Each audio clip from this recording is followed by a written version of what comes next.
Before I share my screen and we get started, I understand people might be having dinner or things like that, but if you can get on video, that'd be awesome, just so we can see your engagement and stuff. I'll go ahead and share my screen and we can get started. As a disclaimer, if anyone has any questions, feel free to interrupt me in between. I'll also apologize and ask you questions and use the chat as well. I probably won't be monitoring it fully right now, but we can also circle back to it at the end. But yeah, welcome everyone. My name is Khushi. I will be kicking off our first workshop for our Skills Academy series. And this is sponsored by the AMA San Francisco Externship Academy, which most of you know and are a part of. Again, we're going to be talking about the art of project management and communication. The goal for this workshop is really to help you all get an understanding on how to move forward with one project or multiple projects in a very structured manner, and how communication is kind of the heart of managing these projects. And we'll talk a little bit more about that as we go through the slide.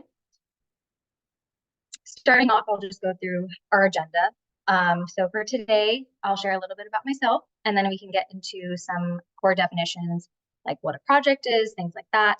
And then I will be going into something called a project life cycle that has 4 phases. And then lastly, we'll wrap up with a little bit more on effective communication and how you can apply all this information to your experience in the academy, your time here as an extern, and moving forward in life. So starting with me, as I said, my name is Khushi. I graduated from the University of San Francisco with a bachelor's in marketing and psychology. I'm currently working at a digital marketing agency called Dept as an account manager, and I handle like paid media strategy and campaign management, that kind of stuff for tech clients across the country. And then last but not least, I'm also a board member here at the American Marketing Association SF chapter and leader of the Externship program, and probably a few of your mentors as well. And now let's get into the meat of it. I kind of just want to start off by defining a few things, starting off simple, by defining what a project is. So as you can see here, a project is a unique endeavor that usually includes a set of unique deliverables. So layman's terms, it's a series of tasks that need to be completed in order to reach a desired outcome. I have an example here that is create a successful paid media campaign on Meta ads. So very basic, very simple sentence that kind of outlines what your project is. And something that I do as soon as I read something like this, I just start asking myself questions. So what are those series of tasks that I need to go about? What does successful really mean here? How do I define that? Do I even know how to use Meta ads? Is that a skill gap or something that I need to research and learn more about? Obviously, a lot of you have a few projects of your own that are laid out in your guidebooks, and this will kind of help you walk through those and understand what that project is and how to kind of deeper dive into it and break it down. Now that we know what a project is, let's look at defining project management. Obviously, it's a very, very common term. I think it probably has a few different definitions. Something that I like to define it as is applying your knowledge, your skills, tools, and techniques to project activities to meet the project requirements. So again, we know what a project is, and now it's about the planning of the project, and that's kind of the large piece here. Moving forward with that example from earlier, here I would think of it as using Meta Ads Manager to understand which campaign objectives fit our goal for the project. So something that I was thinking about prior was, what does success really mean? And another thing is, what is the goal for the business? So is it brand awareness, or is it like pushing people to a web page, something like that, and understanding what campaign objective on the Meta Ads platform matches the goal for the business. Consumer behavior. Yeah. And if you aren't on mute, or if you were purposely not on mute, you have a question, feel free to ask. But if you don't have a question, please do mute yourself. Thank you. Yeah, so that's project management. Again, I really just see this as like, yes, you're applying your knowledge and all of these things, but it's really about planning. And I know planning can seem very, very daunting, and it can be hard to know where to start, which is why I'm here. And I'm here to kind of break down the process of managing a project. So moving to that, there's a little thing called the project life cycle, which comes in 4 phases. And it's a basic structure for a project. And it consists of these 4 phases here. Initiate the project is the first phase. Secondly, you have create a plan, complete tasks, and then lastly, submit the project. Obviously, we can use submit, close as kind of like a way to say that the project has kind of come to a conclusion. You're submitting things, you're finished with the tasks at hand and all of that. We'll go over these in more depth moving forward, but just want to kind of lay this out as a project life cycle. And these are the 4 phases that you'll be going through as you go through a project. Any questions before we move forward?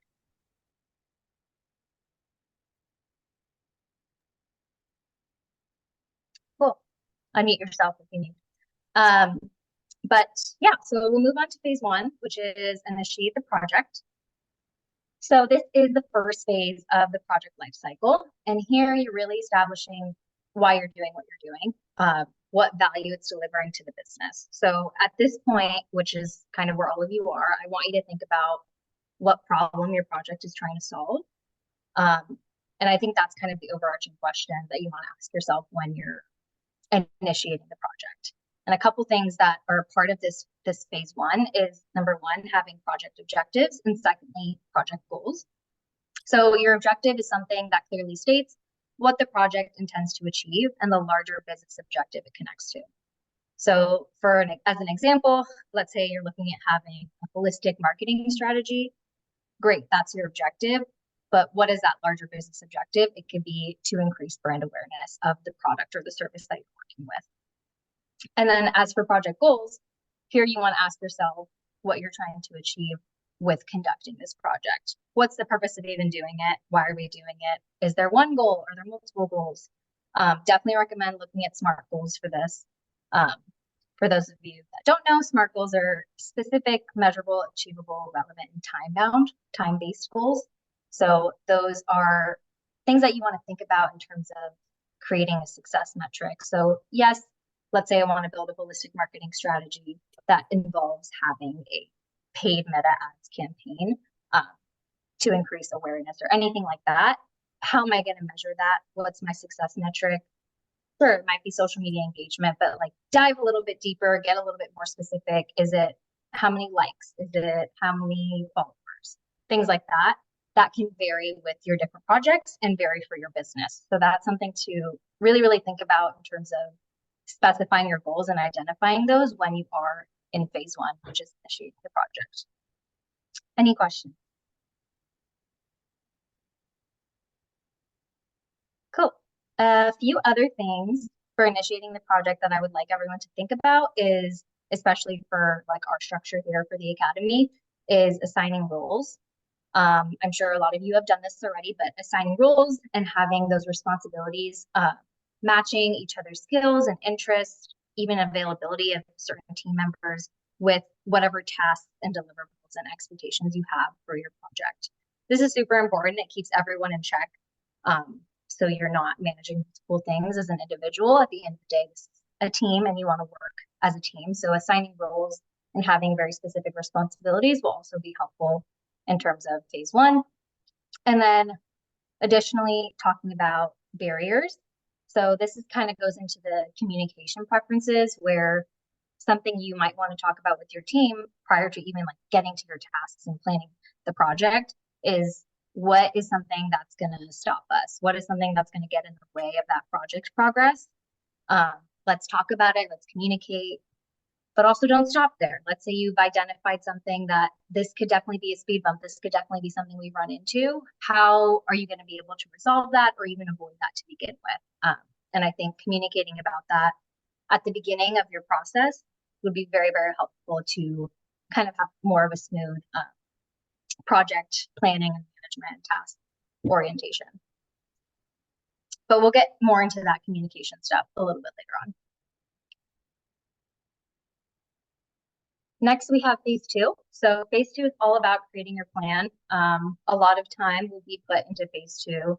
At this point, your project objectives, the scope, the goals, team roles, and even those barriers have been discussed and agreed upon. That's a huge part of phase one, is agreeing with your team across all of those roles and objectives and goals and things. So now it's really time to like put that plan in place, put it on paper, understand what it is you're doing. And a few things that you can do when you're creating a plan are, first, each project will come with a list of tasks. So going back to that, creating a campaign on Meta Ads Manager, that comes with its own list of tasks, right? Really writing that out and identifying what those are, who will be completing them, who owns that task. And that'll kind of putting that on paper per se, or like on your Google Docs or whatever that is, will help you kind of visualize how much time you need as well. And who is owning what, how much work you have to do, all of that kind of stuff. So an example for what we're just talking about is creating video creatives in these two different formats to run on different placements on Instagram. So let's say I want to run an ad on Instagram feed and also on Reels. That requires two different formats in terms of the video asset. So outlining that and listing that out as a task will ensure that we remember that, okay, we have to have two different versions of this one video. That's something that can very easily and quickly be missed, especially if that's not your everyday, that's not something you're used to doing, it's a new project for you.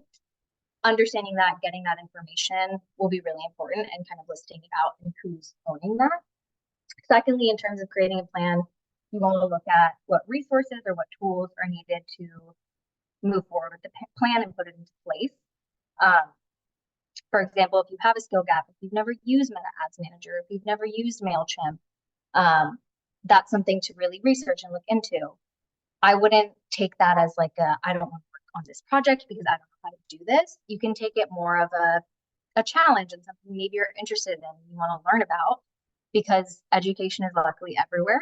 You can ask myself, you can ask our whole board, you can ask maybe friends or people you know that have worked on these things.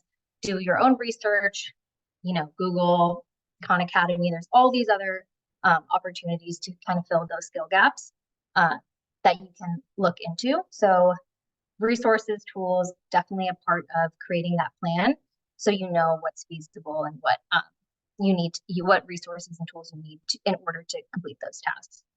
And then lastly, something that I think is very important in terms of your planning process is creating a timeline. So there are a few parts to a timeline. Obviously, I'm sure everyone knows what that is, but really putting it into place in terms of, we've already listed our tasks, what needs to be accomplished, at what point does that need to be accomplished, what is the start time of this specific task, when do we need to be finished by it, and then how long it's going to take, the duration of the task. That's also really important. You only have a few months to complete your projects. You want to make sure it's kind of keeping everyone in check. In terms of having start and end dates, how long things could take. You might have to pivot that. You might think it's going to take you 1 week, but it actually ends up taking you 2. And that's totally okay. But the planning process is important to figure that out and leave that extra space and time for you to have to take a little longer on things or whatever that might entail. And then lastly, I have here task dependencies, which kind of just means what maybe you have a task that is dependent, you starting that task is dependent on someone else completing something else. So in the process of creating a plan, having that really laid out in terms of a timeline will identify, okay, I can't go into Meta Ads Manager and make this ad live without you building that ad or you creating content or even getting access to the business account. Things like that will kind of come into place when you start really listing out those tasks and understanding what needs to be done first and what's dependent on each other. Any questions?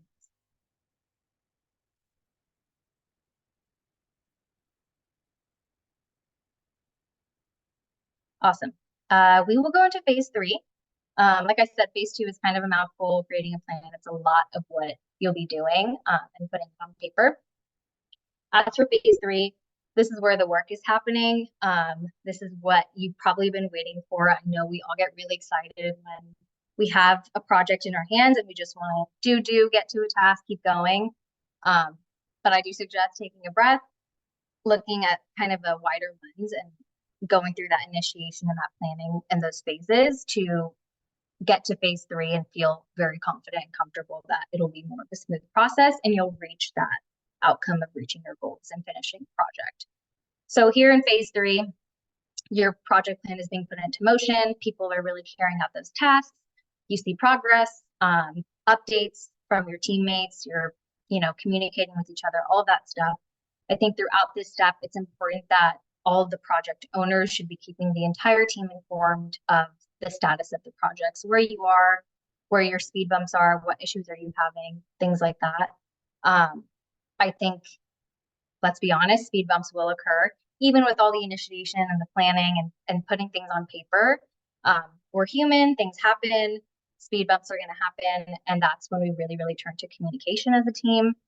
So going back, discussing those barriers that you talked about, talking about new issues that maybe you didn't see coming originally and initially, but just being able to pivot, work with your team, communicate more, and even reach out to us and see like if we can help you with those speed bumps and with any issues that are up and coming throughout completing the task in this phase.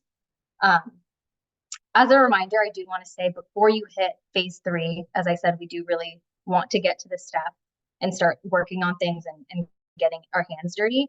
But before you rush into that, definitely ensure that those prior steps are completed for things to run more smoothly. And what I mean by that is at this point, you should know your project. Everyone should have an understanding of what it is, what those objectives are, what your goals are, should be very clear across the team. Those tasks should already be identified. And again, those roles of people, who's completing those tasks. It's great when you have a list of tasks, but if no one's taking ownership, then, it's likely that things will get delayed. And then additionally, those tools and resources, understanding what you'll need. If you have any skill gaps, is it feasible to fill those out and get those resources, get those tools? And then lastly, that timeline. So that's kind of what these 4 or 5 things are what you're working on in phase 1 and 2 to then get to this point of actually doing the work and going through the tasks. Any questions before we get to phase 4?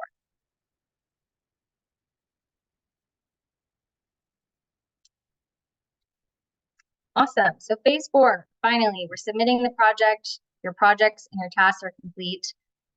Your final deliverables are being shared. Obviously, submitting something, it might look a little bit differently. I'm using that word lightly.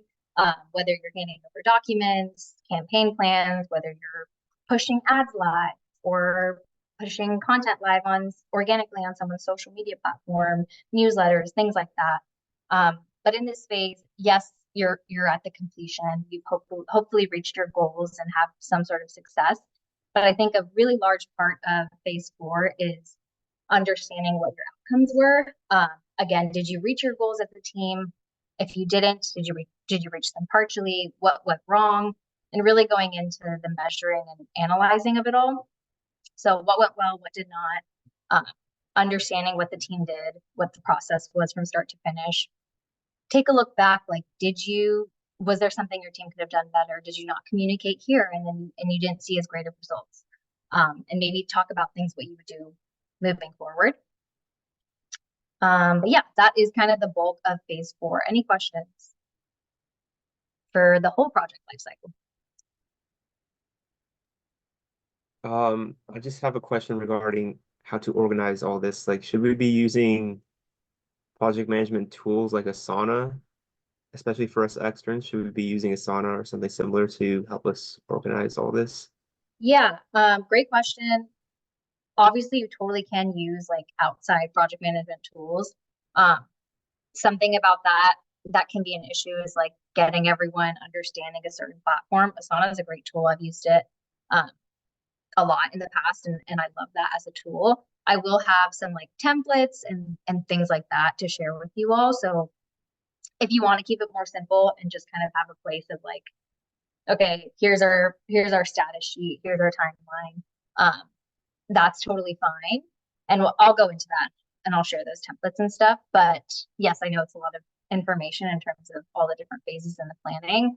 If your team does want to use like Asana or Monday.com, whatever it is, you guys are more than welcome to do that.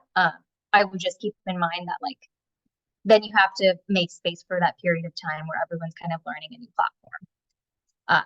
So just allocate that time as well. But I'll share those documents and like templates that I have. That might be easier for everyone to kind of get along. Great question. Yeah, so that's the 4 phases of the life cycle. If there are any questions, feel free to ask. I'll kind of run through them a little bit more before we really wrap up. But I did want to get into communication. I know that, like I said, this is a huge part of project management and project planning. It will not be successful without effective and efficient communication.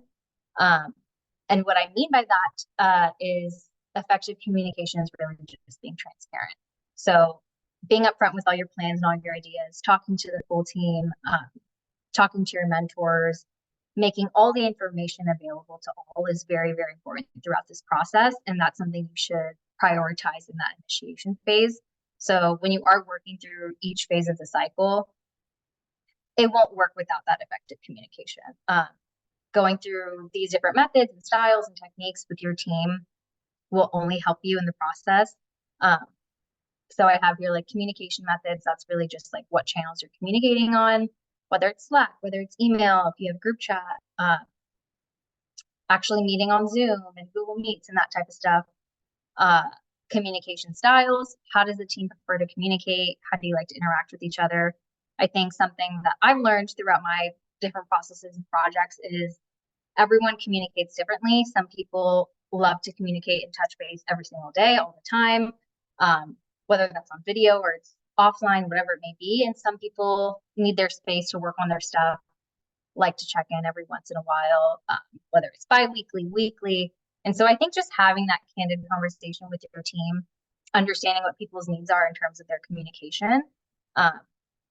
If they want to chat more via Slack, great. If everyone agrees on that, then you can move forward with that. We definitely do recommend like still meeting up and having these videos Zoom meetings.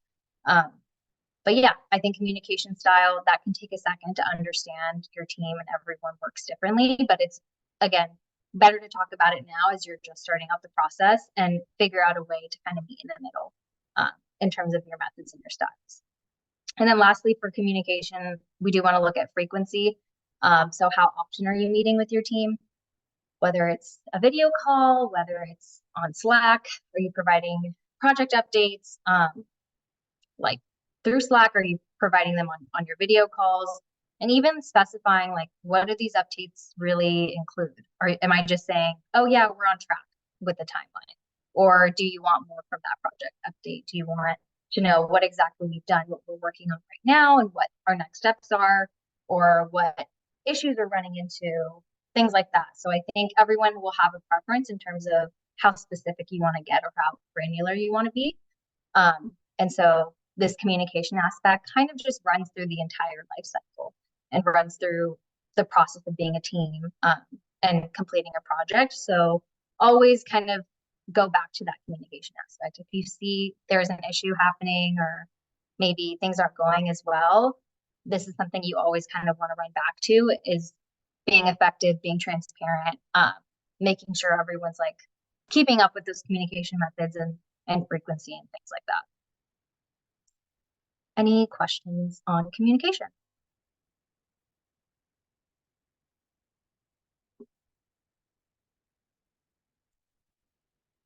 Perfect. So, like I said, it's a lot of information, and I know you all are just dying to know what you can do in terms of applying it to the academy and to your experience with the program. So just want to kind of lay out again a combination of like the life cycle and communication, all the things that we've just talked about. First being what I would do, which is understanding your projects. The most important part of in terms of the starting of it all. If you don't understand what the goal is or what you're doing, I'm sure the project will not go very well or go very successfully. So definitely get an understanding about what this project will do for the business, why you're doing it, and really, really identifying those specific goals.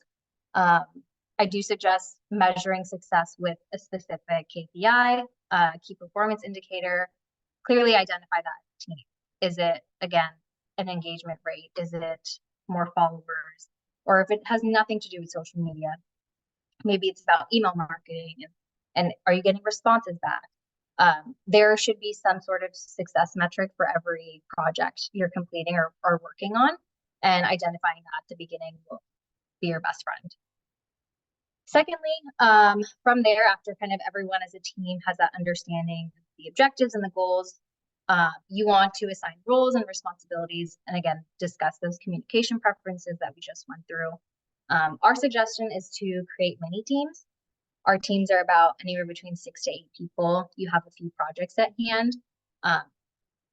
It just makes sense to have 2 to 3 people per project. Sometimes it can ask for more and sometimes it can ask for less. I would really do this based on your interest, your experience, and your preferences.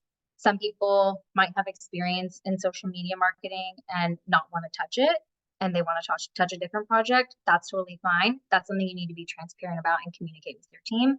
Or maybe you have experience in it and you love doing it and you want to be a part of that mini team. Go for it. That's great. Just really getting on that same page in terms of what project you want to be on. And finding that common ground. A couple roles that we would recommend having are number 1, team leader, and this can be more than one. You can have one per project if you'd like, or you can just have one across the team. That really takes charge in leading like your timeline and leading like in terms of communication and each other and just being that point of contact.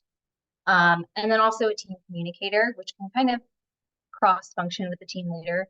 That's the person that's really setting those meetings, communicating with the greater team on any updates, and especially with your mentor as well, and giving those updates. So those are a couple, I guess, roles that we would recommend. And of course, again, in that second step, you want to discuss all of those communication preferences. And then thirdly, I would go through creating a list of tasks. So each mini team at this point can talk about their project. Again, they have that understanding, those goals, those objectives. Now let's make a list. Write it out. It can be super long. That's totally fine. Do your research, come to office hours if you're stuck on kind of where to start. Every task probably has 3 or 4 subtasks, and that's totally okay. Understanding what those subtasks are and how that will help complete that greater task. So to then, of course, complete the project as a whole.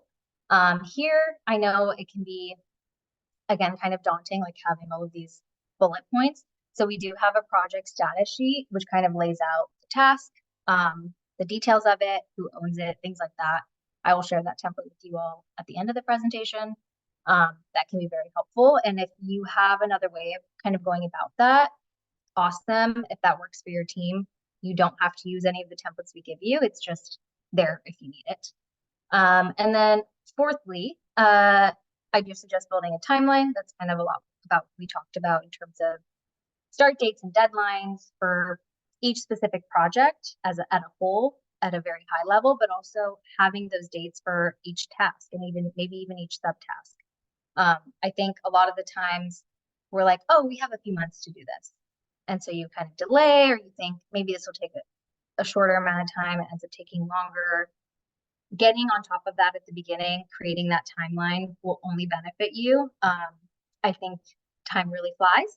So having that kind of laid out and getting those start dates and deadlines in will be very helpful, not just for your mini team, but for your wider team. And then just to avoid any stress, the sooner the culmination comes in presenting your projects.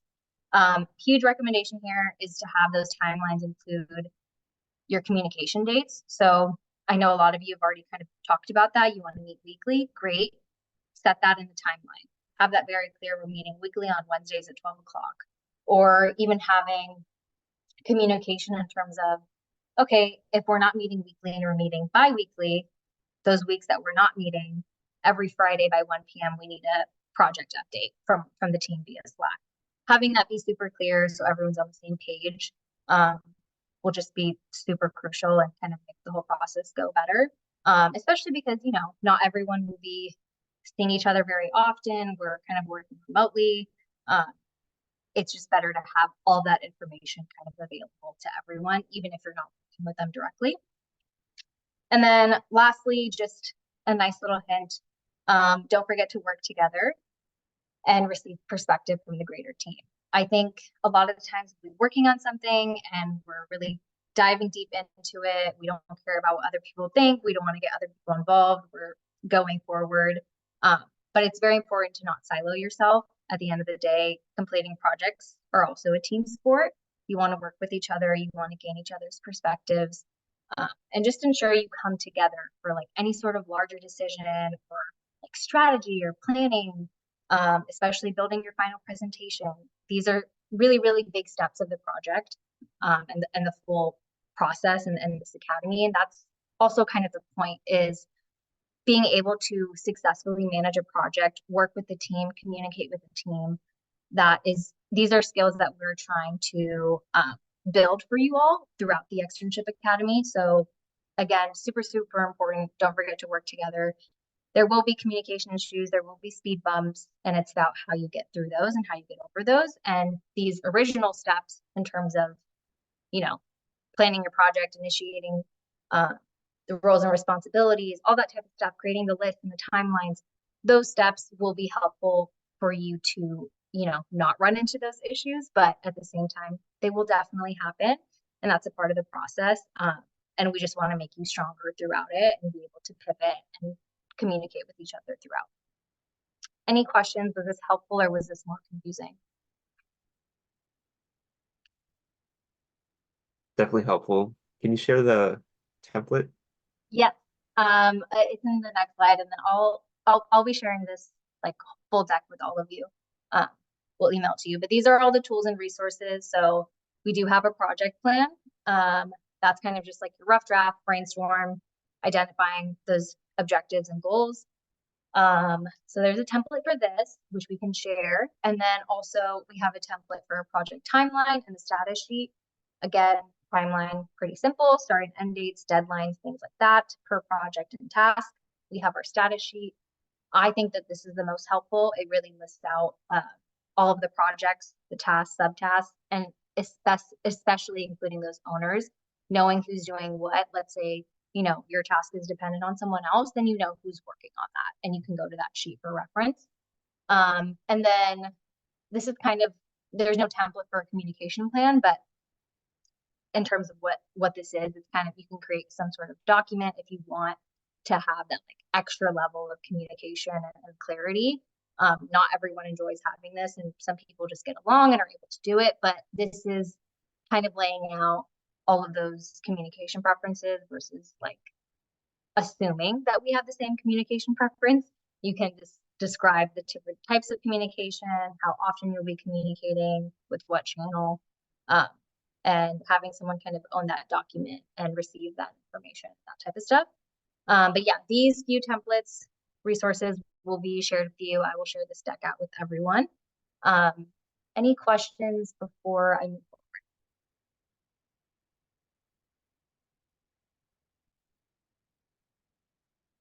Awesome. That makes me think that everything's pretty clear.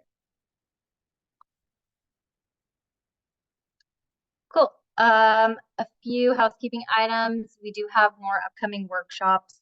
The Skills Academy, the next one will be in February, on February 8th, with our very own Thomas, who'll be talking about social and paid media marketing. Super crucial for those who have those projects, and if not, definitely still attend. Again, these are highly recommended, and we do hope that you are all able to come and just get more learnings about marketing related stuff. After that, we will have a brands workshop with Brad Armstrong. That'll also be in February towards the end of the month. And then we'll end up the Skills Academy series in April with Elizabeth. She'll be talking about kind of navigating your start as an early career marketer, looking at your resume, how you can plug in the externship into your LinkedIn and all that type of stuff. Obviously, all these events are open, and I will send through that link to the workshop, but I'm sure a lot of people already signed up for most of it. And then I do also want to shout out another event that our San Francisco chapter will be throwing. This is sort of a career fair. It's called Marketing Career Accelerator, Charting Your Future. So this is an event geared for any stage marketer looking for new opportunities, looking to make connections and network. These are a few of the event sessions that we'll be having. It is on Tuesday, February 6th. So coming up, it'll be in San Francisco at the UC Berkeley Extension building. And tickets are free for AMA SF members, which I know a lot of you are, especially if you're in the program. So definitely recommend going to this. Even if it's not for the full time, popping in, understanding, learning new things, meeting new people. It's a great opportunity to kind of just connect with the Bay Area and marketers and who knows who you can meet. So definitely recommend going to this event if you can. And if you need any more information, we'll send over some links and stuff so you can register. That is it. Thank you, everyone. Any questions? I can go through the chat as well. Or does anyone want to see any slide again or anything specifically?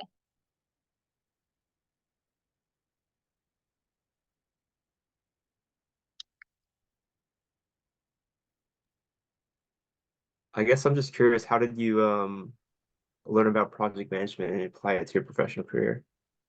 Yeah, that's a good question. I feel like you get better at project management the more you do it.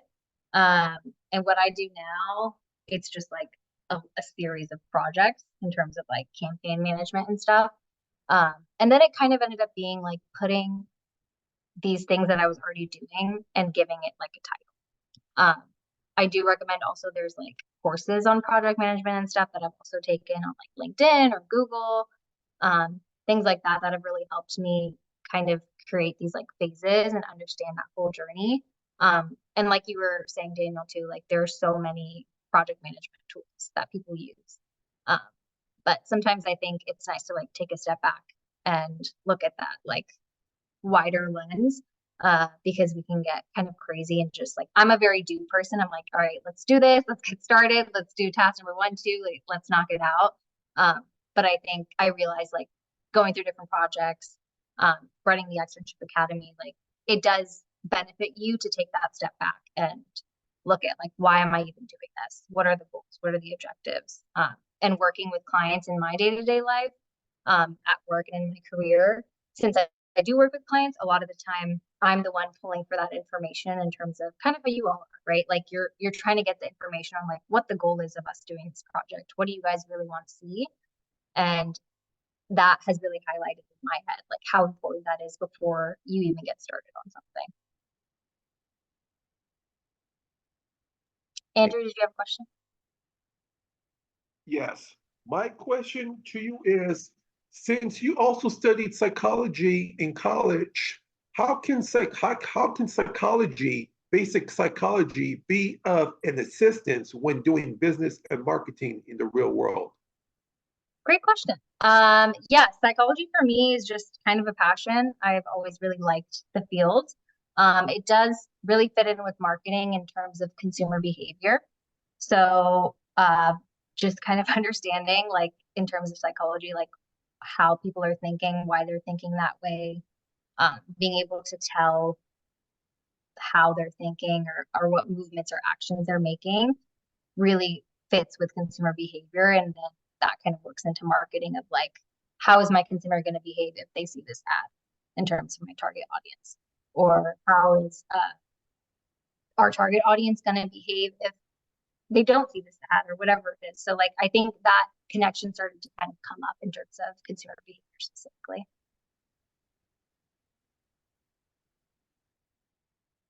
Yes, definitely persuasion, influence, all of that. Center group will get some insight into psychology related things too.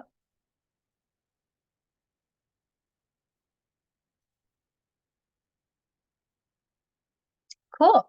That's about it. Short and sweet. Didn't want to keep you up for too long. If anyone has any further questions, again, we'll be sending out this deck and all of the links and templates will be attached.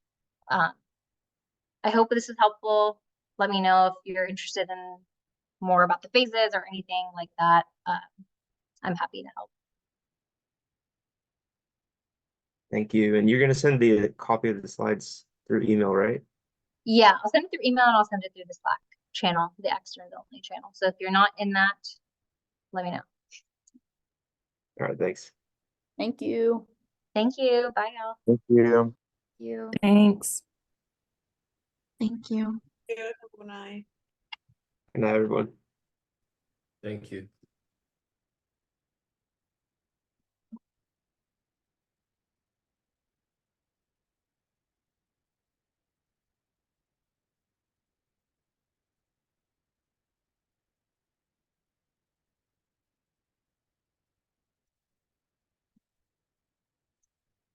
Awesome. Thanks, everyone. If you have any questions, let me know. If not, you're free to go.